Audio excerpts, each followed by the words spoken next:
주의 이름으로 여러분을 사랑하고 축복합니다. 핸드폰을 우리가 거의 이제 일상화하다시피 손에서 떨어지면은 불안해하는 그런 상황에 이르는 문화권에 접어들고 있죠.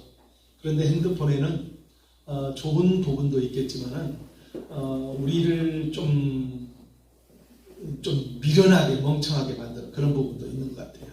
전화번호를 옛날에는 자주 외웠었는데 지금은 전화번호를 외우지를 못합니다.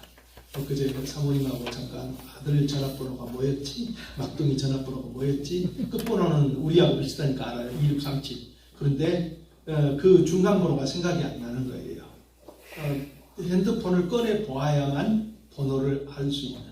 그리고 그 핸드폰에 이제 저장된 사람들이 있습니다. 특별한 사람들은 특별한 호칭으로 저장을 많이 합니다. 어떤 분이 자기 아내를 핸드폰에 저장하 있는데 뭐라고 저장하 있는가 하면은 왼수 그렇게 저장했다 합니다. 그 아내는 남편을 이제 호칭으로 저장했는데 뭐라고 했는가 하면은 소갈딱지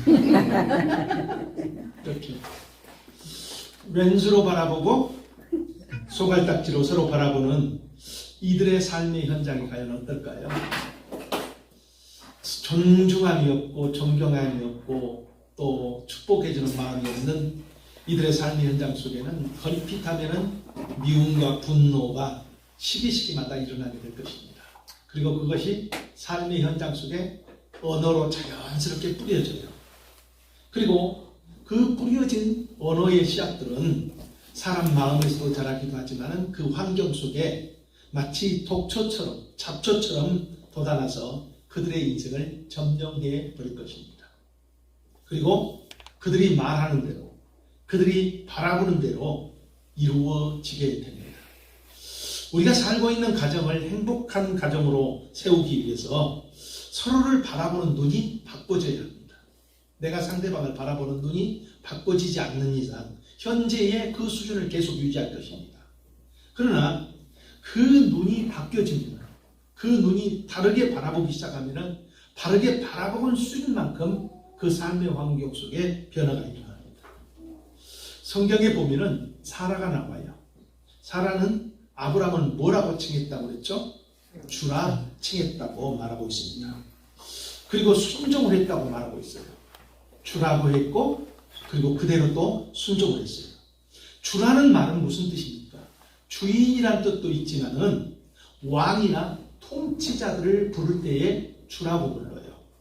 그런데 왕이나 통치자를 부를 때 왕, 그 왕 그렇게 하는 것이 아니라 신적인 권위를 거기에 합쳐서 왕이나 통치자를 대우를 할 때 주인도 역시 마찬가지입니다.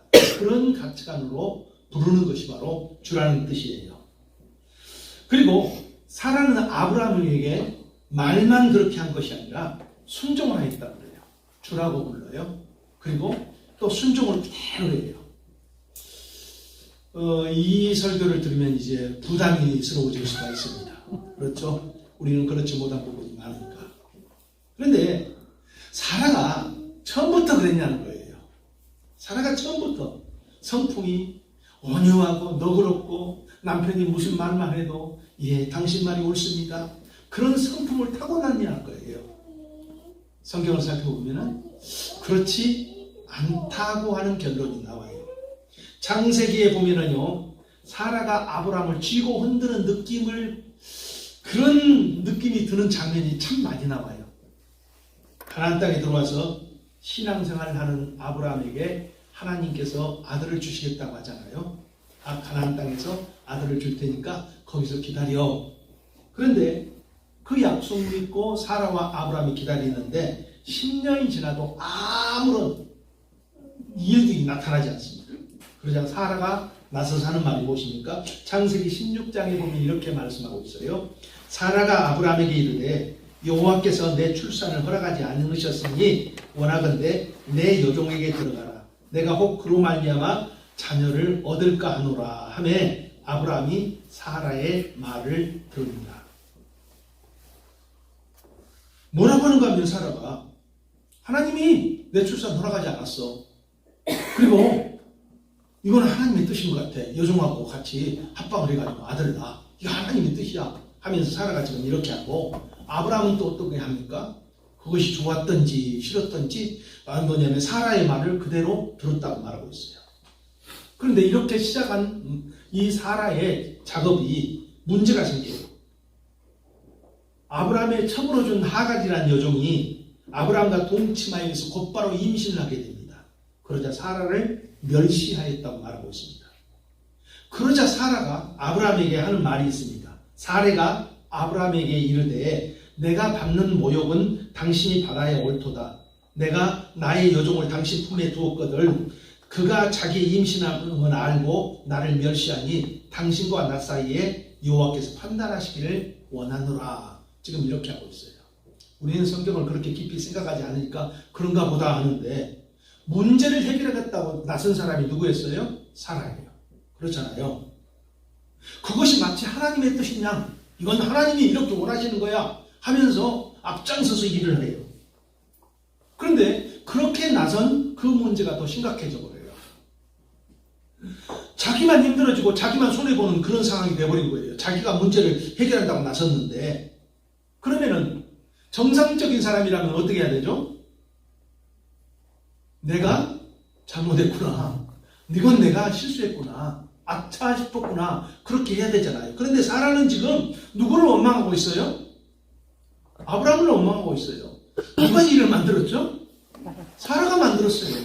자기가 일 만들고 자기가 일 다 저지르고 뭐 결론이 좋지 않게 나오니까 다 아브라함 탓이다, 지금 이렇게 말하고 있어요. 그러면서 아브라함을 공격하는 모습이 창세기에 지금 보여지고 있어요. 거기에 대하여서 아브라함이 어떻게 해야 되죠? 당신이 처음부터 하나님의 뜻을 잘못 오해한 거야, 이렇게 하는 것이 아니라 아브라함은 아무 말이 없어요. 아브라함은 침묵하면서 그대로 지내고 있어요.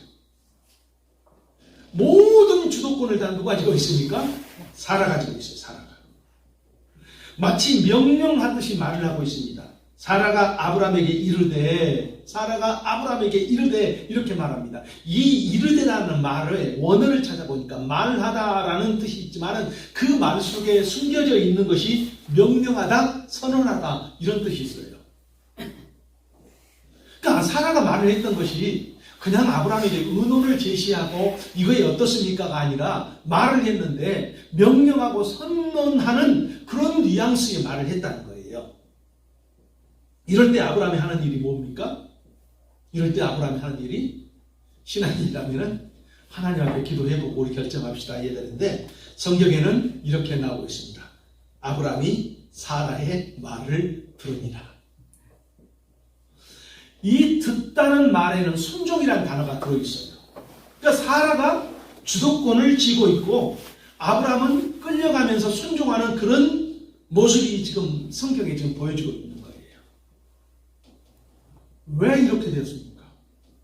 여러분, 아브라함과 사라가 살았던 그 중동 문화권에서는요, 남성, 아버지 이런 권위들이 대단합니다. 지금도 중동 지방에 가보면요, 여자분들 진짜 불쌍해요. 여자분들 한국에서 태어난 거 진짜 감사하십시오. 성지순례를 갔는데 웬 뚱뚱한 남자 하나가 아무것도 들지 않고 맨 앞에 가요.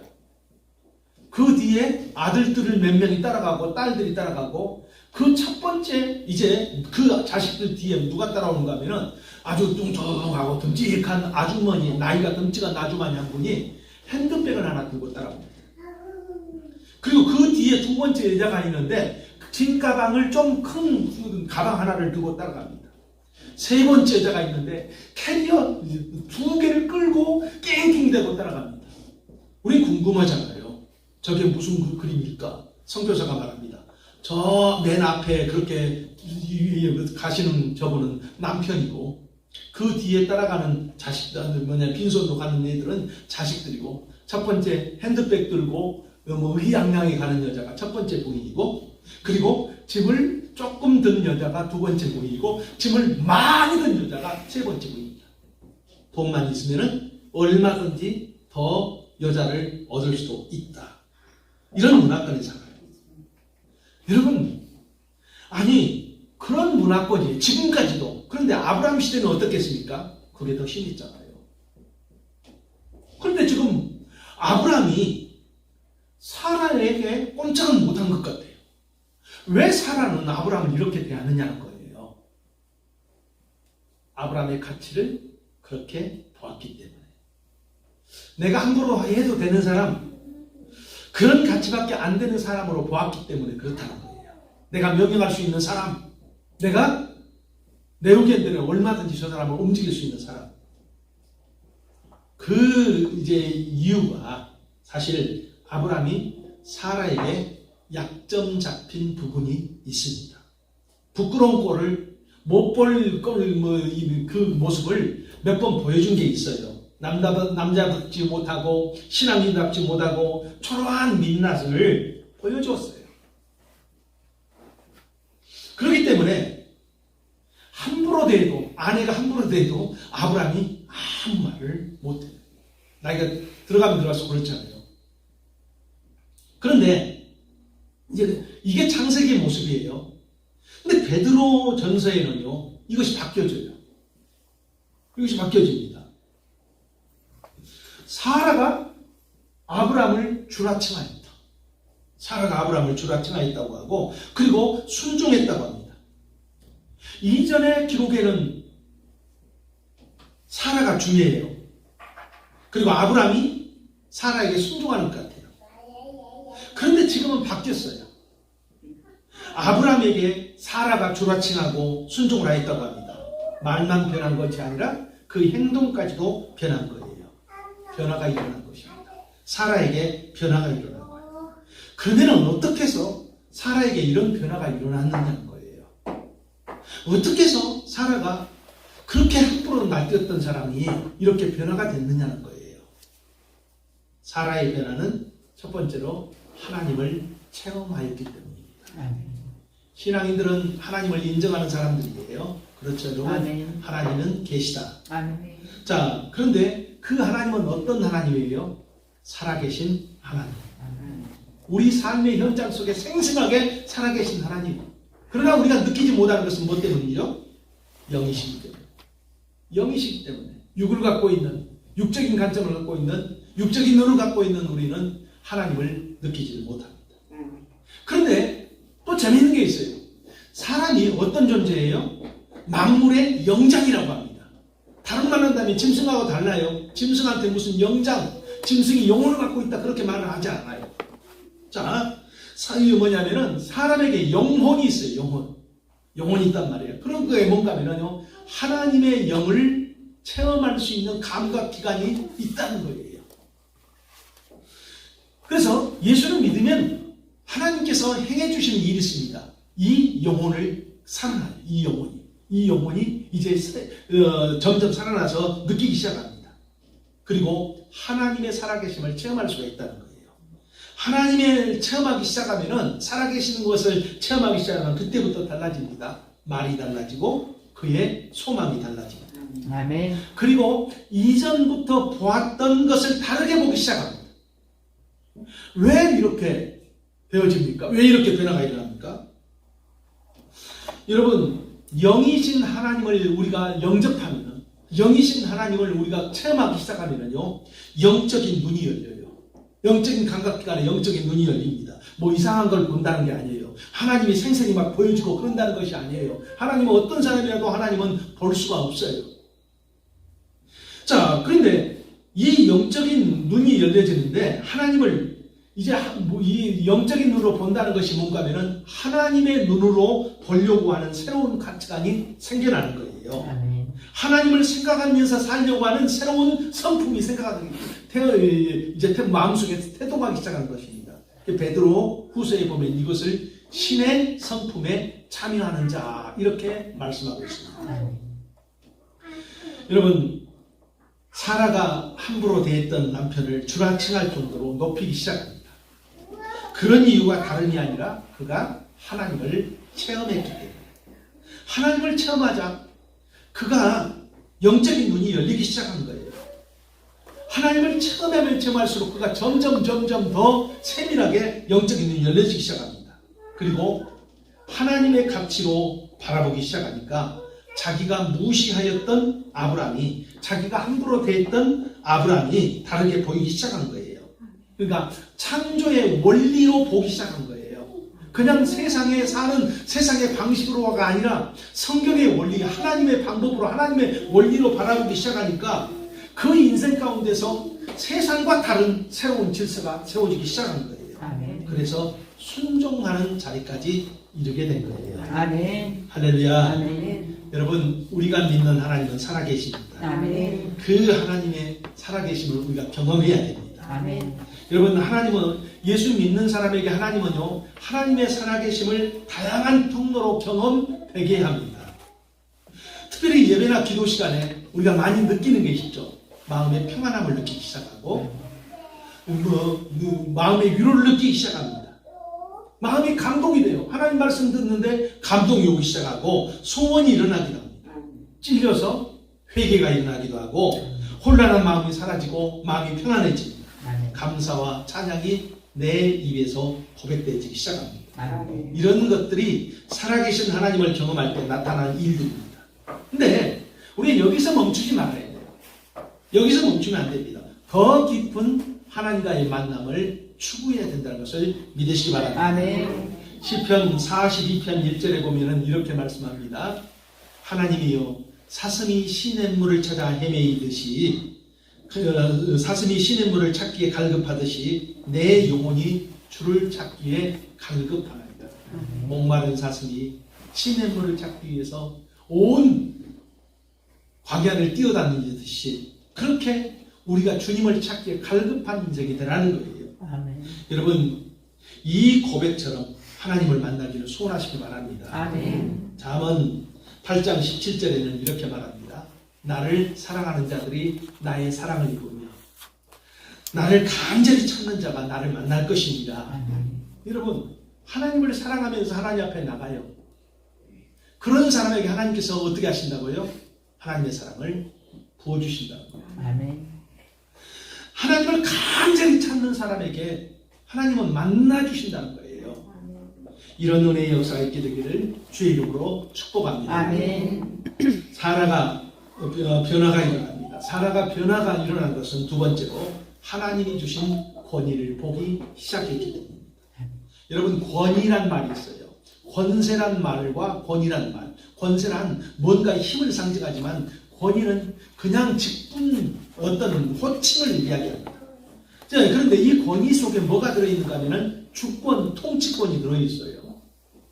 물론 하나님께서 주권자이십니다. 하나님께서 모든 통치권을 갖고 계십니다. 그런데 이 하나님께서 하시는 일이 있어요. 자신의 그 주권과 통치권을 사람에게 나눠주십니다. 그래서 삶의 현장 속에 질서를 만들어내요. 자, 사라가 아브라함을 무시하였습니다. 막 쥐고 흔들어도 되는 나의 남편이라고 생각했습니다. 그런데 하나님을 경험하고 신앙이 깊어지면 깊어질수록 그가 느끼는 것은 뭐죠? 아브라함에게 하나님이 주신 권위가 있는 것을 보게 되고 느끼게 되고 알게 됩니다. 아멘. 어느 때는요, 아브라함이 자기 조카 롯이 전쟁 포로로 잡혀가잖아요. 4개국, 그 당시 강한 나라 4개국이 쳐들어와서 아브라함이 살고 있던 주변 5개국을 다 점령해버려요. 그리고 거기에서 사람들 포로로 끌고 가고 재물을 다 빼앗아 가버립니다. 근데 아브라함이 그 일에 나서요. 아니, 5개국이 싸워서 이기지도 못할 전쟁을 아브라함이 자기 집에서 있던 사병 318명을 데리고 전쟁에 나서요. 이 사람들은 군인이라기보다도 어떤 사람들인가 하면 양 지키는 목자들, 목동들이란 말이에요. 그 사람들 데리고 지금 그 강한 전쟁을 잘하는 4개국 연합군에게 아브라함이 가잖아요. 그리고 그들을 기스파에서 그들을 이기고 그들에게 뺏겼던 모든 포로와 재물들을 다 가지고 자기에 찾아와요. 아니, 어떻게 저 노인이 저렇게 용기를 내고 그 일을 할 수가 있느냐는 거예요. 그리고 블레셋 왕이 찾아옵니다. 굉장히 싸움을 잘하는 왕이죠. 그 왕이 혼자 찾아온 것이 아니라 누구랑 같이 찾아온가 하면은 군대 장관을 데리고 옵니다. 그 군대 장관을 데리고 와서 이렇게 말합니다. 네가 무슨 일을 하든지 하나님께서 너와 함께 계시다. 아니야, 하나님을 안 믿는 사람이 너는 하나님이 함께 하시는 사람인 것을 내가 인정한다. 그러면서 뭘 하기 시작하는가 하면 동맹을 맺자고 해요. 동맹을. 그것을 사라가 옆에서 지켜봐요.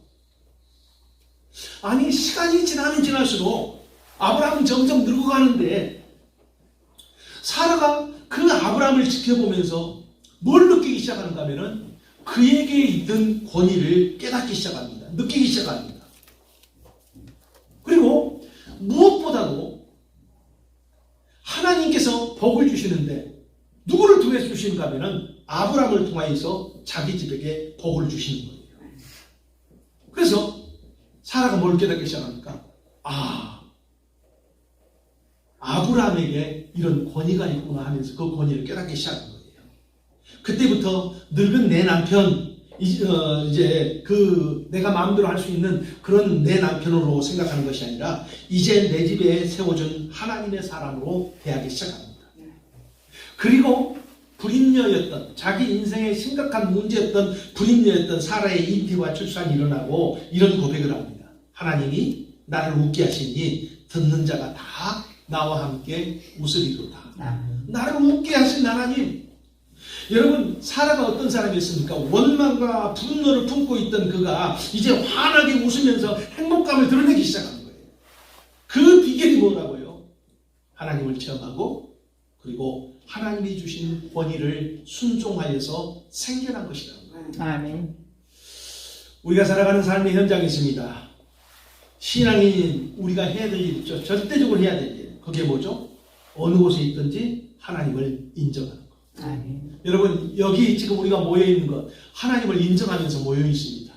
자, 여기에서 이제 시작해서 우리가 살아가는 삶의 현장 속에, 가정 속에, 직장 속에서 우리가 해야 될 일이 있습니다. 거기에서도 여전히 하나님을 인정하기 시작하는 거예요. 아멘. 그리고 내가 이제 만나는 사람이 있단 말이에요. 내가 이제 섬기는 사람도 있고 만나는 사람이 있어요. 그런데 그 사람이 어떤 사람이라 한다 할지라도 그 사람이 하나님이 주신 권위가 있다는 거예요. 그 사람은 나름대로의 하나님이 주시는 권위가 있다는 거예요. 하다못해 내 밑에 있는 사람, 내가 하찮게 여기는 사람도 그 사람에게도 하나님의 형상이 있고 하나님의 선한 목적이 있다고 우리가 인정하기 시작해야 돼요. 아멘. 여러분, 가정에 하나님께서 세워준 권위가 있잖아요. 부모의 권위. 학교에는 선생님의 권위가 있습니다. 교회에서는 영적인 목사의 권위가 있습니다. 그런데 참 재밌는 건 뭔지 아세요? 이 세워진 권위들을 통해서 하나님의 복이 전달된다는 거예요. 하나님의 은혜가 부어지기 시작합니다. 그러면 우리가 해야 될 일이 뭐죠? 세워진 권위들이 제 역할을 할 수 있도록 해줘야 돼요. 아멘. 세워진 권위들. 그 권위를 인정하고 존중해 주기 시작하는 것입니다. 말부터 달라지기 시작하는 거예요. 그리고 순종해야 합니다. 평상시에 그 사람의 권위를 인정해 줘야 돼요. 그래서 그 권위를 갖고 있는 사람이 자기 자신의 권위를 이제 사용할 수 있게 해야 합니다. 여러분, 오늘날의 세대를 보십시오. 권위가 무너져 버렸어요. 권위가 무너져 버렸어요. 대통령이 정치를 잘하든 못하든 우리는 대통령의 권위를 존중해 줘야 돼요. 그리고 예수 믿는 우리는 대통령이 지혜로운 대통령, 나라를 안정하게 할 수 있도록 하기 위해서 우리가 특별히 기도해야 될 줄 믿습니다. 우리의 정치 성향과는 상관없어요. 왜냐하면 그 사람에게 4년 동안 5년이니까 5년 동안 맡겨주신 권위가 있단 말이에요. 그런데 이 세대가 지금 어떤 세대가 되어버렸습니까? 이런 권위를 무시하는 탈권위주의의 시대가 되어버렸어요. 심지어 하나님의 말씀의 권위도 다 무시해버립니다. 여러분, 무슨 동성애법을 이제 통과를 시키자 막 그렇게 하는 그런 상황이 되어버린 거예요. 차별금지법이라는 그런 명목하에.